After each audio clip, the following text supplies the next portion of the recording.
So why the Philippines is better than Thailand?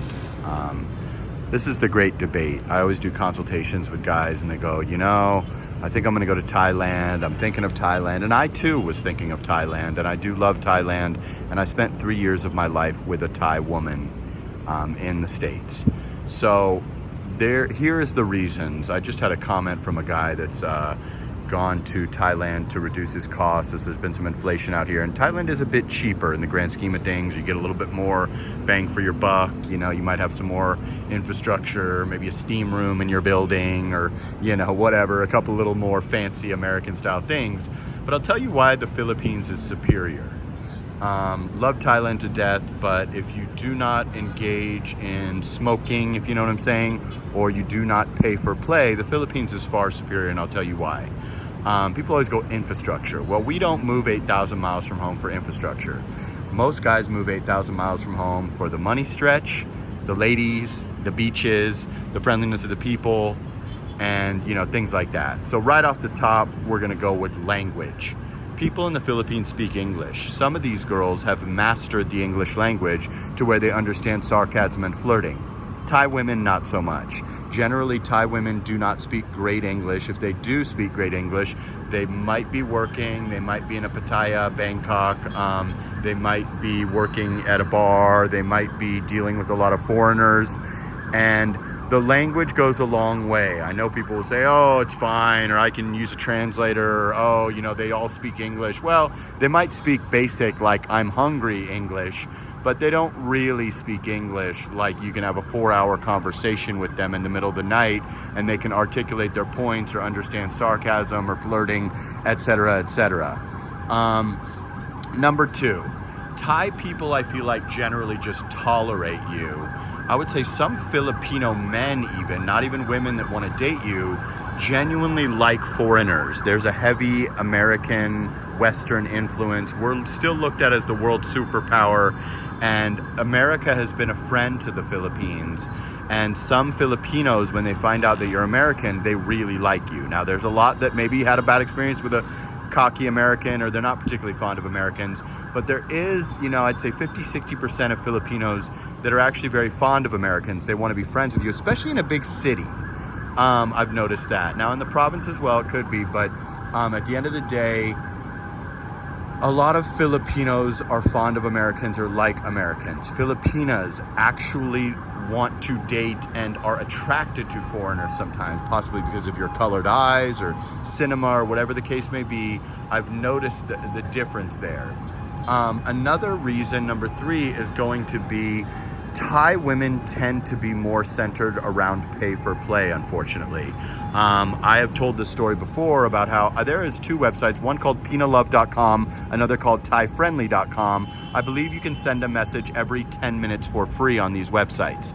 I got onto both of these sites when I was about to head over to Southeast Asia, and I noticed that I would have literally 100 messages on Pina Love when I would wake up in 2022, and it would be women just wanting to get to know me. I'm sure some of them had financial thoughts, and others probably were just looking for an Afam or a foreigner boyfriend.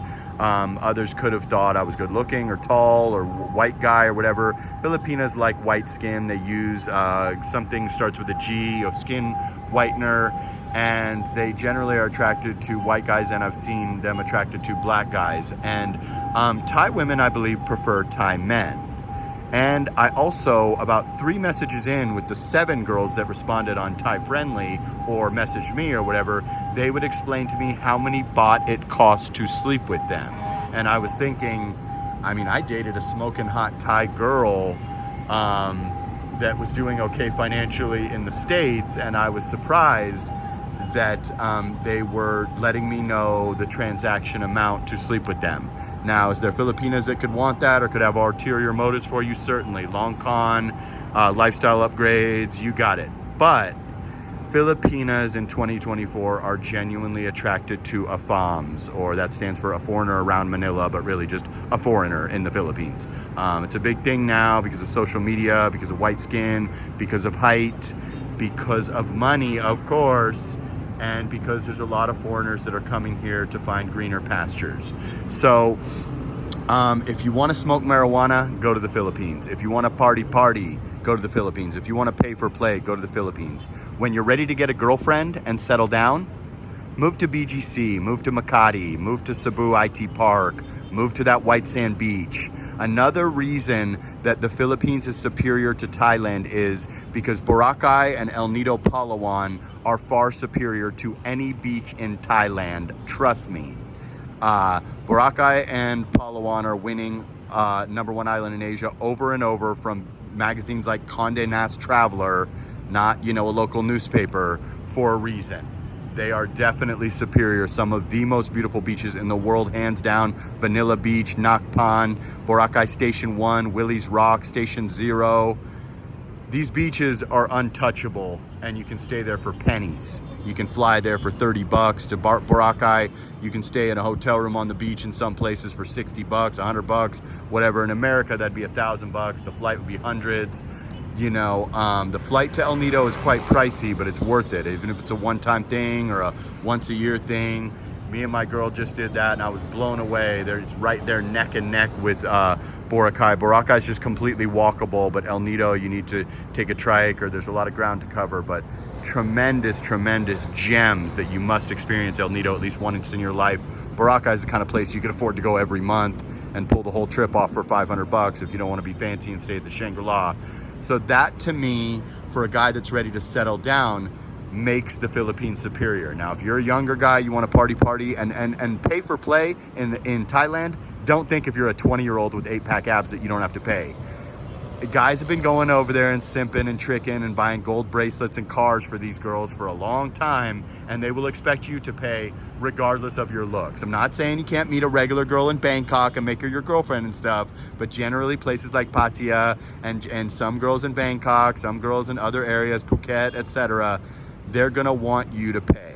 Okay, that's the bottom line. I know it's not comfortable to hear, and I know Thailand has more infrastructure, but if you want a real, genuine, long-term partner, Filipinas are the best. Thai women tend to be a little bit more temperamental. They are magical, they are beautiful, but they tend to be a bit more temperamental. I don't want to go into detail in that on this video, but just know that I lived with one for 3 years, and she was the greatest thing in the world until she wasn't anymore. That should be a dedicated video, okay?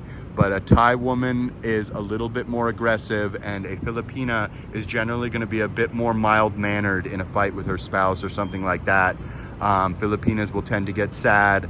Thai women might get a bit aggressive. This is not a knock on Thailand. I love the Kingdom of Thailand. But if you're not thinking pay for play or smoking reefer and you can live without a steam room, the infrastructure is extremely sufficient. I do hours of live streams every day here in the Philippines. I've been doing them in, you know, provinces like Boracay and, you know, El Nido Palawan and places like that. Those are provinces. There is no city on the beach. People talk infrastructure. We don't give a shit about fast internet. I can get top-notch food delivered to me here. I can take a Grab, which is like Bolt in Thailand, for $5 anywhere. I can live in a condo with this type of view, with infinity pools and gyms and, you know, saunas and you name it, they got it. They got a Trump Towers here. They got a Nobu restaurant here. This is not exactly a, you know, third world vibe happening right here. And even places like Boracay, I can get comfortable. They got a Starbucks, they got a Shangri-La hotel, El Nido Palawan, shit, stay at Lime Hotel, most beautiful infinity pool I've ever seen in my life. Beautiful jacuzzi suite we got upgraded to. I mean, the third world thing, yeah, if you're in the middle of the province sleeping with a mosquito net and like off of the grid and out of civilization, there's a beauty to that. The clean air, the green, the, you know, cheap living. I'm not saying, you know, if you're a rugged guy that wants to semi-camp, by all means you can do that. I'm not that guy. I had money in America, so I'm used to a certain level of service and food and all that good stuff. I like to take weekend trips to the province, but I'm not really looking to live in like an obscure province, like where they have no type of, you know, food options for me, or it's like a very, very off the grid type of just clean air. I can go breathe the clean air for a week or a month or a day and head on back to the infrastructured up areas like you're looking at right now. The beautiful Manila, or, you know, even Cebu is sufficient. They have, you know, Ayala Mall and a lot of good eateries and food deliveries and Grab service and all that good stuff. So Philippines is my choice. Love Thailand to death. Don't take this the wrong way. Rest a bit, sleep na.